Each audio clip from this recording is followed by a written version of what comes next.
Thank you, Madam Secretary. We will now move to member questions. I remind members that you will have 5 minutes for questions. We will start with the majority and alternate from one side of the dais to the other. I now recognize the gentleman from Colorado, Mr. Lamborn, for 5 minutes.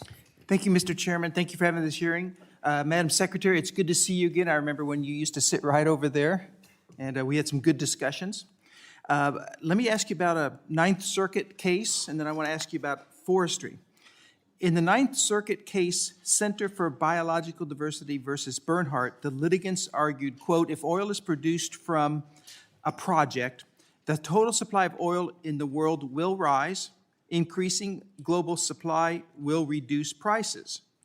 Now, they go on to say once prices drop, foreign consumers will buy and consume more oil. So that part of the situation they don't like, but they do recognize that more supply leads to lower prices. This citation was used against your department in the 2022 district court case opposing lease sale 257.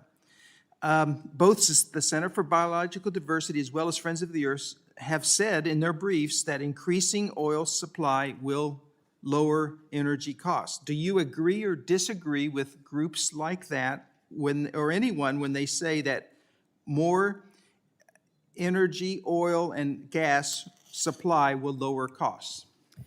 Thank you very much, and it's nice to see you too, Mr. Lamborn. Thank you. What I can say is that on federal lands, oil production is up. It's at an all-time high currently. And so we feel we're doing our job to move those permits forward, and there are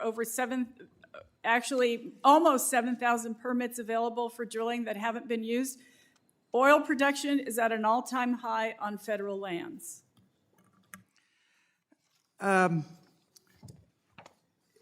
let me take issue with that, Madam Secretary. Despite rhetoric from this administration and its Democratic members here in Congress, anti-energy and anti-human policies have increased the cost of energy. When President Biden promised to end fossil fuels, production immediately decreased, as well as research, development, and exploratory spending.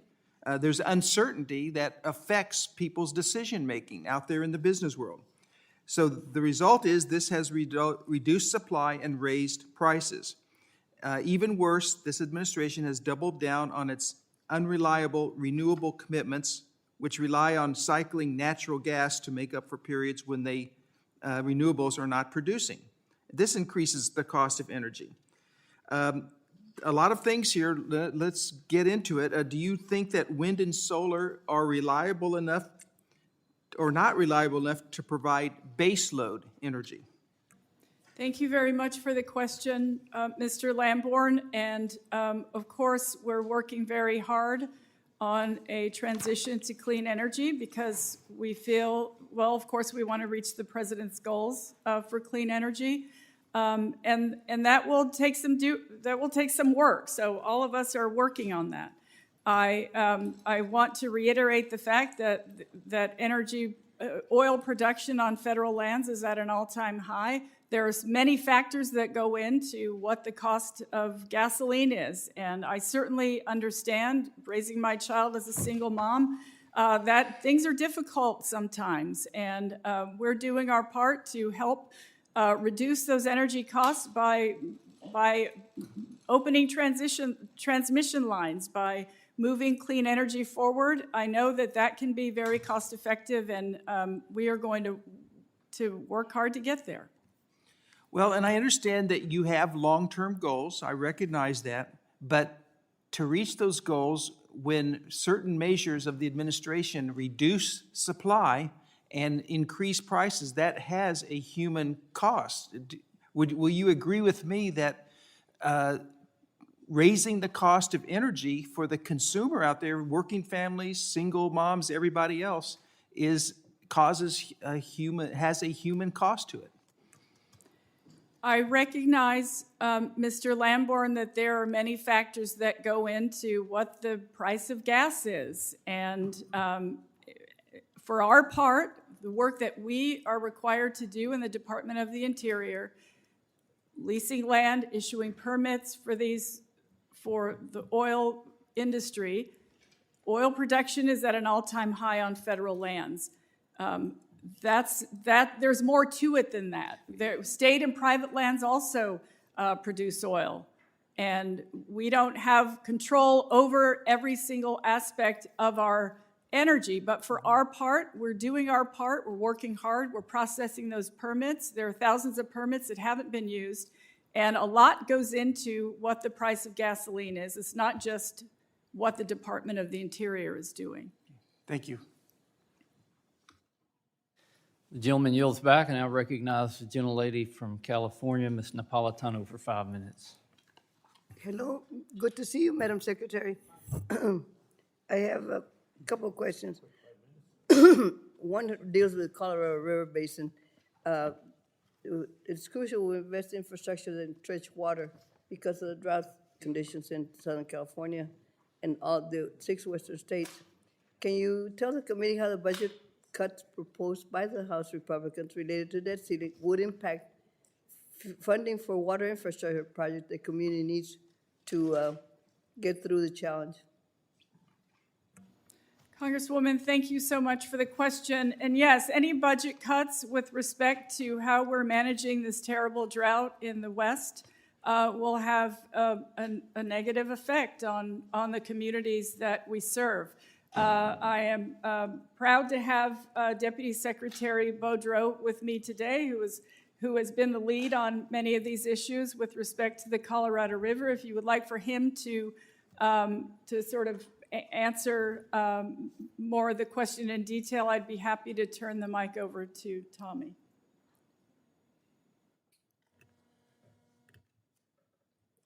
Thanks very much. The Secretary is absolutely right, especially in these times of unprecedented drought and the strain that's on the system.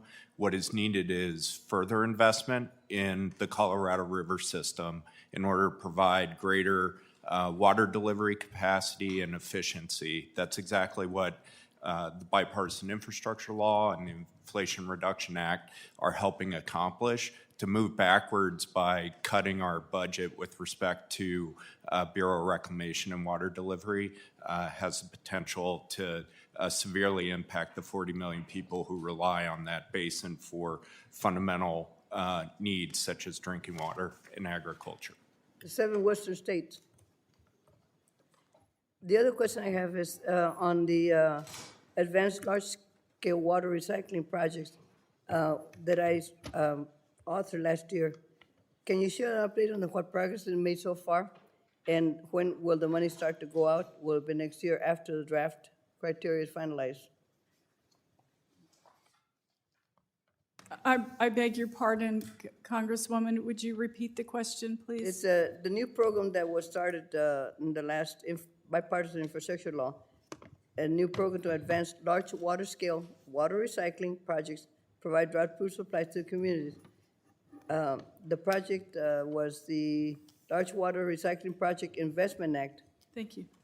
Yes, thank you so much for that. And I know that water recycling, we're using every tool in the toolbox, of course, and know that we all have to pitch in to make sure that these things work. But with respect to the large-scale water recycling program, the notice of funding opportunity for the program was released on December 23rd, 2022, with applications being due on February 28th, 2023. A funding opportunity to allocate bill funding for this program is expected in early June, so just in a couple of months from now. And the fiscal year 23 bill spend plan for reclamation includes $50 million for projects to be allocated under this particular program. When will the money start going out?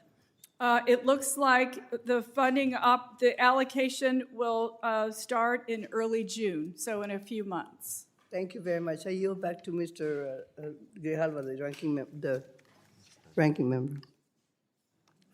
Thank you, Mr. Napolitano. I just want to ask for unanimous consent to enter into the record on the impression that was given that the previous Congress did not do any oversight hearing, or administration didn't participate. And my consent request is that to enter into the record a chart showing that when we were in the majority, Democrats, in the last Congress, we called at least one administrative witness in one of every 3 hearings that we had.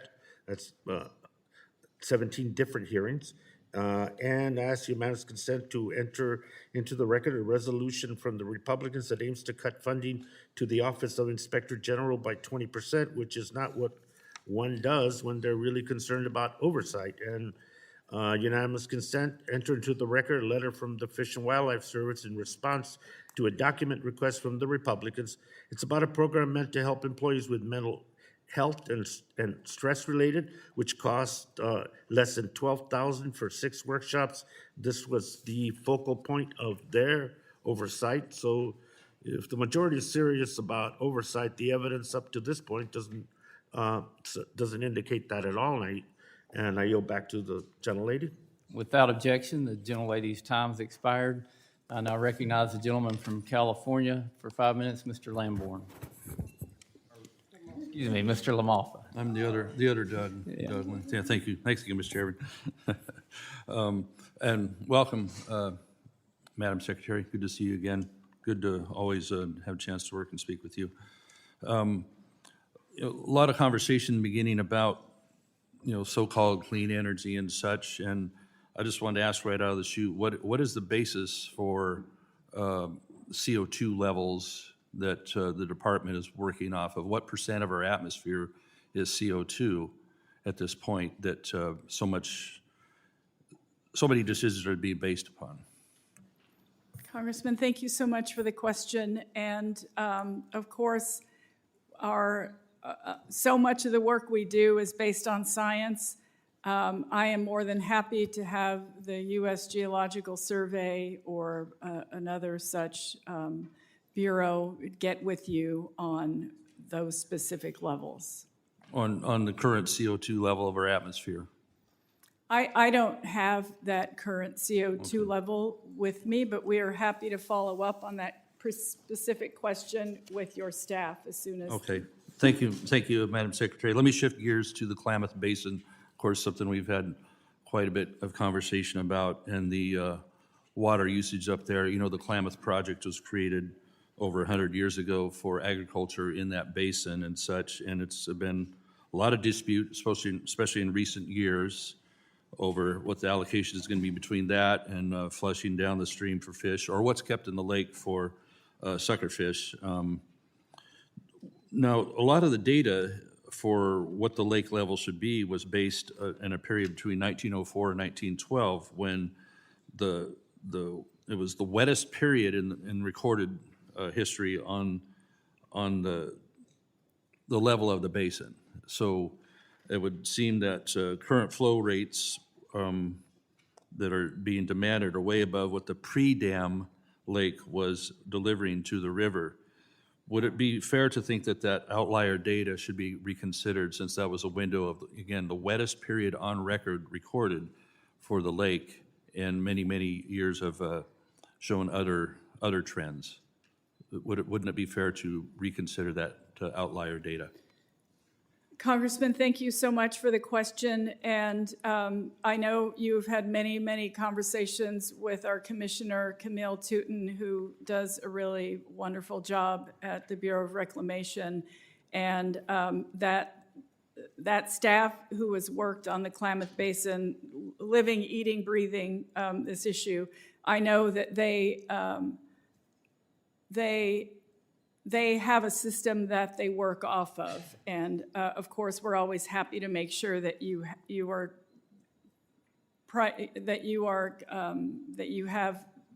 that we can meet with you and convey that information to you. And I do appreciate that. But the department is committed to supporting the Klamath Basin communities amid a 4th consecutive year of drought. I know there's been a lot of moisture in California. That doesn't mean that the drought is over. The extreme hydrologic conditions over the last several years has made operations of the Klamath Project extremely challenging. We're working through those every time. Please, as time narrows down here, what we're talking about statistically is a short period of time over 100 years ago on really high lake levels, high inflow levels that don't seem to run on the average here. Let me take that to another portion of my question then, is that the Bureau insists that the historic lake level is 4140, or 2.6 feet higher than what the USGS has accepted as the number is 4137.8. So the higher elevations are critical in determining what the water rights are and what's going to be sent downstream. So again, we have a dispute as to what the lake level was and the data that it's being based upon. So would you commit to commissioning a new study by a non-political body to address these current discrepancies we have with BOR and USGS? I am more than happy to take your concerns, and we know how concerned you are about this issue, back to the Bureau of Reclamation, and we, of course, will be happy to be, whatever the committee asks of us, we'll work to respond in a timely manner. Well, all right, I appreciate that, and that there was improved water allocation in a really great water year on the lake, but it's still about 50% of what growers should get. And then over on the Trinity Lake side, I want to touch on that as well, is that it was deemed a wet year, yet the lake is only at 37%, while surrounding lakes are about to come to 100%, and they've doubled, more than doubled, the amount of water flowing out of that lake down the river. And it's even starting to flood some people's homes. So I'd like to forward that information, or it's threatening to do so. If it goes much higher, it's right at the base of people's homes there, and in that Trinity River so-called restoration project, there's so much water flowing out of that lake, it's going to ruin their needs for this summer, et cetera. So I'll want to bring more attention to that. So thank you, Mr. Chairman, for indulgence. I'll yield back. Gentleman's time's expired. The chair now recognizes the gentleman from the Northern Marianas for 5 minutes, Mr. Sublime. Thank you very much, Mr. Chairman. Good morning, Madam Secretary, your deputy and budget director. Welcome. Good morning. Let me start first by commending and recognizing the Biden administration's recognition of Insular Affairs programs, some of the programs in your administration of the budget for 4 insular areas, the Energizing Insular Communities program, which I still think requires a plan, but nonetheless, I recognize that the additional help in technical assistance program as well. And Madam Secretary, the capital improvement project, which started with covenant funding for the Northern Marianas, particularly, was started at $27.7 million 40 years ago, and has remained at that number until this year. We see an increase, a proposed increase of $4 million. Thank you very much. Thank you to the department for listening. Of course, more listening is needed, but thank you anyways. Madam Secretary, could you please tell us if other departments or agencies will follow your department, Interior's lead, and start to waive match requirements for the insular areas? At the IGIA meeting in February, you announced that OMB has directed all federal departments and agencies to conduct a review of the law to see if there were any authorizing statute that could bar waiving local match requirements for federal grants to the Marianas and other insular areas.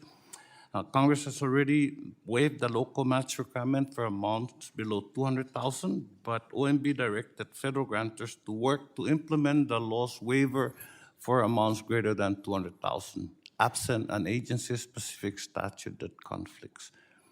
Will other federal grantors follow Interior's lead of additional waiver?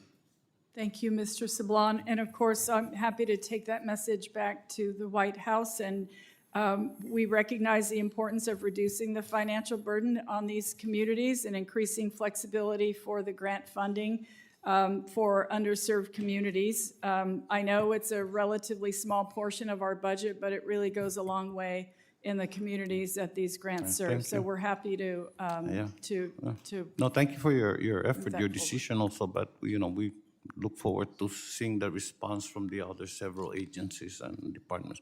So, Madam Secretary, can you give us an update on when Congress can expect to receive the final compact's bilateral agreements the second round of financial assistance under the Compacts of Free Associations, which govern the relationships between the United States and the Federated States of Micronesia, then the republics of the Marshall Islands and Palau are coming to an end in 2023 and next year in 2024. I commend your Department and Office of Insular Affairs for your efforts supporting Special Envoy Joseph Yun in achieving signed memoranda of understandings with all three compact countries on the basic levels of compact funding for the next 20 years. However, there isn't much time left before the end of this fiscal year when authorizations for funding to the Marshall Islands and FSM will expire. When the compact agreements are transmitted to Congress, will they include the administration's proposed funding sources? We need to prevent a repeat of the Palau Compact renewal which took 7 years to approve again, and because of differences between the administration and Congress funding source. One time we're talking about even passport fees. At this time, we need these agreements approved, signed by Congress, signed and approved by Congress. It's in our interest at this time without going through too much. Can you tell us when we can expect this, please? Thank you so much. I know how important this is to you, and it's also important, very important to us. Assistant Secretary Cantor, who I know you're in touch with, is working closely with Ambassador Yoon, and compact negotiations are moving forward with the ambassador and the State Department. They're ongoing. We're making progress with the FSM and Palau. And my team has been meeting with FSM in Washington, D.C. to finish these negotiations on some of the subsidiary agreements under the compacts. So what I can tell you is that they're moving forward. We're pleased with the progress, and we're happy to have Assistant Secretary Cantor stay in touch with your office as to timing. Thank you very much. I'll yield back. Thank you. Gentleman yields back. The chair now recognizes for 5 minutes the gentleman from Idaho, Mr. Fulcher. You're recognized. Thank you, Mr. Chairman. Madam Secretary, good to see you again. Thank you for being here and from my home state of Idaho. It's good to interact with you today. And we've got a lot of challenges on federal lands in my state, and you're certainly invited at your convenience to come pay us a visit sometime. I think that would be that'd be very fruitful. It'd be good to show you some things that are true and happening or not happening on the ground, as the case may be. But you made a statement to Congressman Lamborn a few minutes ago that oil production on federal lands is at an all-time high. And admittedly, I don't know what metric that might be measuring, but that's not the perception. I can tell you that the confidence of the oil companies, at least for any kind of new permits, is probably at an all-time low. And so, but let's just assume that what you said is accurate. It's an all-time high, and we certainly need it because we're growing, and our energy sources are definitely in question. Are you committed to keeping it that way? Thank you very much, Congressman. We are, of course, we're following the law, and we're committed to moving the applications for permits to drill forward as expeditiously as possible, and we have done that since I've been in this position. So we have career staff who take their jobs very seriously, and they're moving those forward. So that's actually going to be. That might be surprising to some, but that should be comforting to some if that's in fact the case. So I thank you for committing to that on the record. And I can tell you with some alternative sources in Idaho, and again, would love to see you there at some point, we've got geothermal, we've got hydro, we've got nuclear. A number of those permits are in process. It does appear that, I won't say being flat out ignored, but there's just not a lot of focus there. Can I ask you to touch on geothermal, on hydro, nuclear? What is the attitude towards those sources, especially as it comes to on federal land? Mm-hmm. The attitude in our department is that we want to use every tool in the toolbox, and we are happy If geothermal company comes to us and wants to lease and permit something, we take that seriously. We know that this is an all-hands-on-deck moment for energy transition, and certainly using our natural resources will help move us away from this terrible climate crisis that we're experiencing. It also creates jobs in rural communities, which I know is the case in your state. So I'm more than happy to visit. Please just get in touch with us, and we're happy to plan a visit. Well, again, that general message has not been the case, that we have not received that from other members of the agencies. And so just know that I appreciate you putting that on the record. We did pass, I might add, what's called the Clean Act as part of H.R. 1. That was a bipartisan, highly supported piece of legislation that streamlines geothermal exploration. And so we encourage that to be followed through as we move forward with geothermal in particular. That's a great one. I want to shift gears because I don't have much time left. Lava Ridge project. I don't know if you're familiar with the Lava Ridge Energy Project. That's a very large wind project in Idaho. And we're told by power experts in the region that in order to match the output, because it's not baseload powered, in order to match the output, we'll need to have 3 to 4 times the peaking power production to match an equal amount of baseload. Are you familiar with the Lava Ridge project, and is that something you're supportive of? I would love to learn more about that project. I know that we are, we know that we're in a transition, and we're all going to work hard to get there. It's a real concern in my district. And I want to just close with a statement before I run out of time. The BLM has a proposal, it's a different subject. BLM has a proposal on a conservation and health landscape rule. And I can't help but think that the BLM's proposal will result in some further backlogs if that's adopted in the management of species and create new bureaucracies and in the multiple use system. I believe that the administration should truly be focused on elevating all the forms of energy and not cutting off productive land uses. And I just want to put that on the record and share that with you, Madam Secretary. Look forward to seeing you in Idaho. I appreciate that. Yield Thank back. you, Mr. Full. Gentleman's time's expired. The chair now recognizes the gentlelady from Nevada. Ms. Lee, you're recognized for 5 minutes. Thank you, Mr. Chair. Thank you, Ranking Member Grijalva. It's a pleasure to welcome Secretary Haaland, especially as a member representing the district that, thanks to your very strong support, is now home to America's newest national monument. The Aviquame National Monument, in its 500,000 plus acres, is now part of nearly 50 million acres of land that in my state that's stewarded by BLM. That's about 70% of Nevada all told, and a very full plate for an agency that is lacking a full staff. In December of 2021, the BLM director, Tracy Stone Manning, said that her top priority for the Bureau in 2022 was fixing staff shortages, and you told me that very same thing in the appropriations hearing last year, adding that you were working on ways to expedite hiring for positions that support operations. Obviously, this was welcome news, as local officials in Nevada have emphasized that it can take years for BLM to process some straightforward requests that should instead be taking weeks or months. So can you please detail the progress that the Interior Department is making in fixing these staff shortages, including the success of efforts to expedite hiring where essential in day-to-day operations? Thank you so much, Congresswoman. And yes, we're very pleased about Aviquame, and I was really happy to see you there.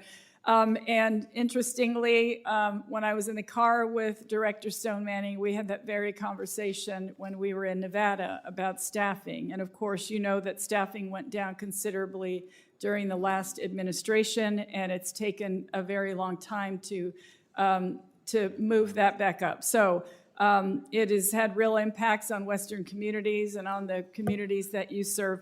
We are, all I can say is that we're working hard at it. That is still a priority of Director Stone Manning.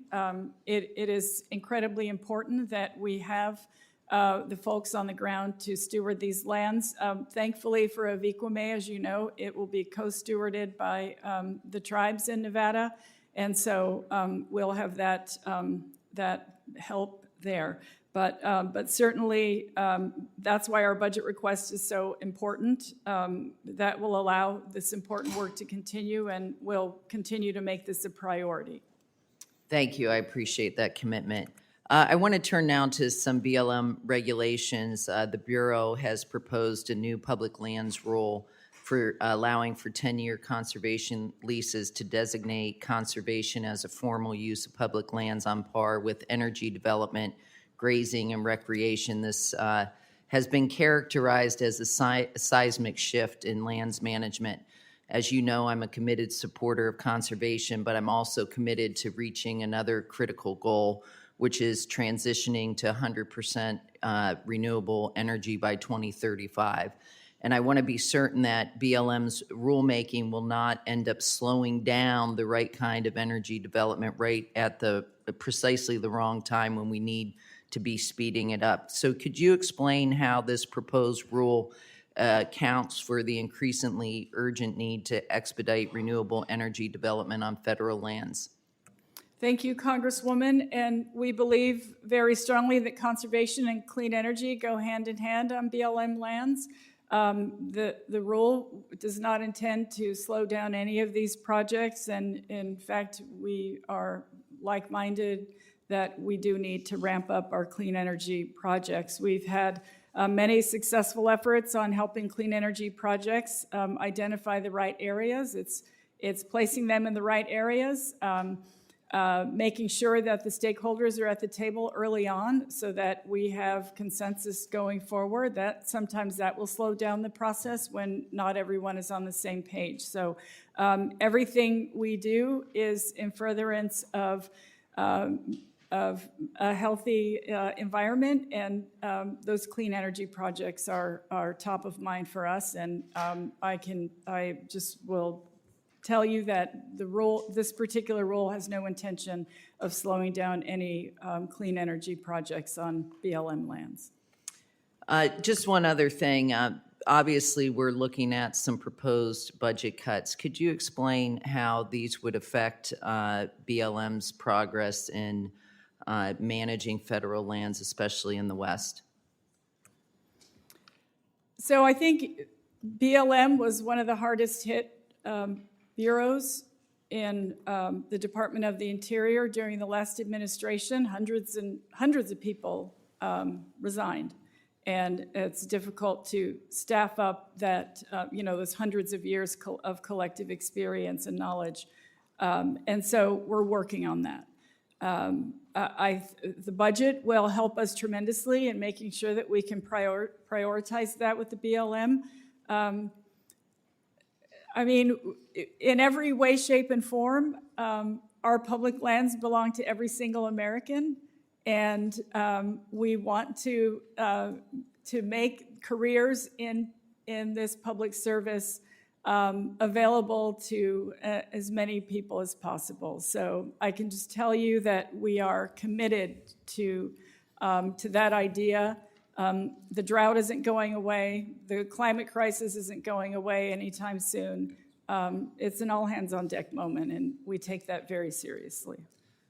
Ladies, time has expired. The chair now recognizes the gentleman from Utah, Mr. Curtis. You're recognized for 5 minutes. Thank you, Mr. Chairman, Madam Secretary. Like my colleagues, I enjoyed serving with you here and co-chairing the Public Lands Subcommittee. Let me bring up a difficult issue. Shortly after your appointment, you and I found ourselves on a different side of a very contentious issue in the state. For those of you who are not familiar, it was the Bears Ears land designation. Just quickly, round one of the designation was President Obama designated 1.3 million acres as a monument. Round two was President Trump repealing that designation. Round 3, which is where you came in, is President Biden reestablishing those boundaries. Now, this may be an oversimplification, but the argument in essence was we must do this to protect and preserve this area. We don't trust the state, we don't trust the county, we don't trust the elected officials to do this, as they have done it for many, many decades. We have to do it here from Washington, D.C. Today, there is far more looting, far more grave robbing, vandalism in this area. Today, and by the way, I want to preface all of this with your agents, your BLM folks on the ground are amazing. We love and appreciate them. I don't want to diminish them in any way. But not a single penny of resource has been sent their way after this 1.3 million acre designation that the federal government took on as a responsibility to preserve and protect. At the time of the designation, there were 2 BLM agents, law enforcement agents, that patrolled that area. Today, I could be wrong, but I think there are 2 agents managing, imagine, 1.3 million acres. Today, not a single sign has gone up, not a single fence has gone up, nothing is any different, except for the fact that the monument designation brought the attention to the world of this area, and now they're coming, and we don't have the resources to protect this. Your budget, if I read it correctly, has $3 million for every single brand new designation across the country. How in the world does the federal government propose to do what it said it was going to do when it made this a monument designation and took the stewardship away from the local people? Congressman, thank you very much for the question, and you're absolutely right. As we've been discussing, there is a shortage of staff, particularly But it's in not the staff, West. it's budget. Like, you don't even have the budget if you had the staff. And this is pre-budget, this is not counting any budget cuts or anything. This is like the federal government made a decision several years ago to designate this as a 1.3 million acre monument to preserve it, and has not even tried to put resources in to do that. And the argument on the ground is, by the way, we're doing that quite well as local and state government. We feel like we preserved and protect that area in a magnificent way. And now the federal government's taken it over without adding any resources. How do we justify that? How do I go back to these people and say, the people who thought they knew better than you, who thought they were better stewards than you, have ignored you and have not done anything in this area? I absolutely appreciate your comments, Mr. Curtis. I will absolutely take those to heart and have discussions with my staff at the department. I understand your concerns, and they're my concerns as well. Well, I know you well enough to take that quite sincerely. I want you to know that means a lot to me that you would make that commitment. And I think we as lawmakers and policymakers need to understand it's not as easy as waving a wand and protecting all of this area because we've designated it. We've got to, that comes with a tremendous responsibility. We're taking that responsibility away from the state, and we're going to take that.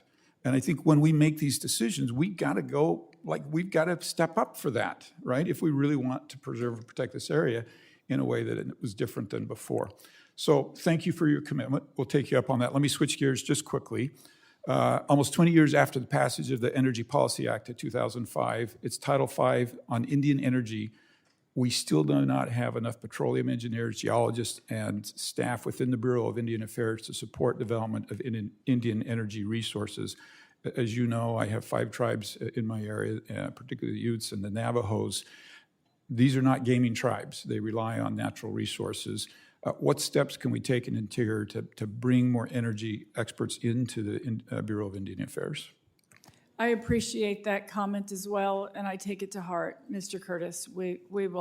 I'll take that back. We'll have a discussion on it. Okay. It will be. Would love to look with your team on Absolutely. my tribes and be an asset and help them because, as you well know, it's a difficult lot moving forward in many of these cases, and would love to team with you on that. And thank you for coming today. Absolutely, and thank you as well for caring about the tribes in your state, and we'll absolutely be in touch. Thank you. Thanks, Madam Secretary. I yield back. Gentleman yields back. The chair recognizes gentlelady from Michigan, Ms. Dingle. You're recognized for 5 minutes. Thank you, Mr. Chairman. And like everyone else, it's great to see you, Madam Secretary. Secretary, one of my top priorities is ensuring that as a country, we have the capacity to reach our full potential when it comes to building out electric vehicles and the charging infrastructure. which means we have to strengthen our domestic supply chains for critical minerals, from mining and processing to recycling. We also know that our current mining law, which has not been meaningfully updated in 150 years, tips the scales towards mining companies and away from communities who need to have a fair say in the decision-making if we're going to build a strong, enduring mining industry in the United States. So, Madam Secretary, what initiatives is the Department of Interior taking to ensure we have a strong, safe, environmentally sound mining industry to buttress our domestic supply chains for ED development and employment to meet our clean energy goals? Thank you very much, Congresswoman, and I'm very pleased to have sitting next to me our Deputy Secretary, Tommy Beaudreau, who is the chair of the Interagency Work Group on Mining Reform. And if it's okay, I would love for him to answer this question in detail. Thanks very much, Secretary Haaland. For all the reasons you said, this is one of the highest priorities in the administration. I met with the White House about it just last week. We do have a substantial challenge in front of us under the General Mining Law of 1872. Suffice it to say, the policy priorities of the Grant administration are not necessarily the same as the challenges we face today. And so there is room to partner with Congress on addressing that. One of the reasons why we've been as successful as we have been with renewable energy is the ability to do leasing and deconfliction. And so having that type of authority in the department, I think, would accelerate our ability to develop domestically, reliably sourced materials to help the clean energy economy. And so look forward to working with you on all of that. So I was going to ask you if there were any updates from the Interagency Working Group on Mining Law Reform, but that would, I think many of us here, all of us here, want to work together on this issue and on the permitting. And I do think we made an announcement last week that I have concerns on, quite frankly, and we're not going to get there without really addressing this issue. So I want to say that.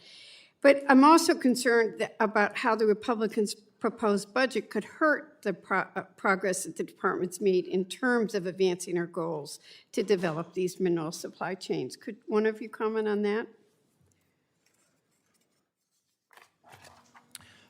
Again, the resources issues across all of our responsibilities, I think, are critical to being able to meet the moment, as the Secretary said, on all of the challenges facing the United States relative to public lands, and that includes permitting.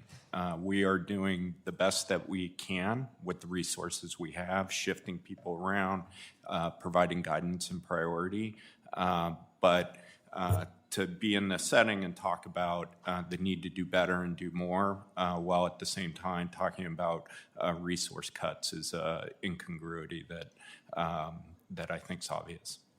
Well, let's stay on permitting, which is another subject I feel very strongly on and really do want to work with the chair and others on.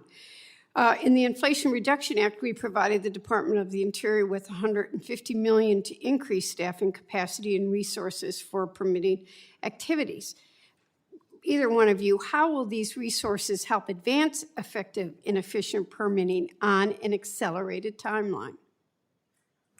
Thank you very much, Congresswoman. And in concert with existing authorities, these resources will increase capacity and improve efficiencies for environmental planning and consultation.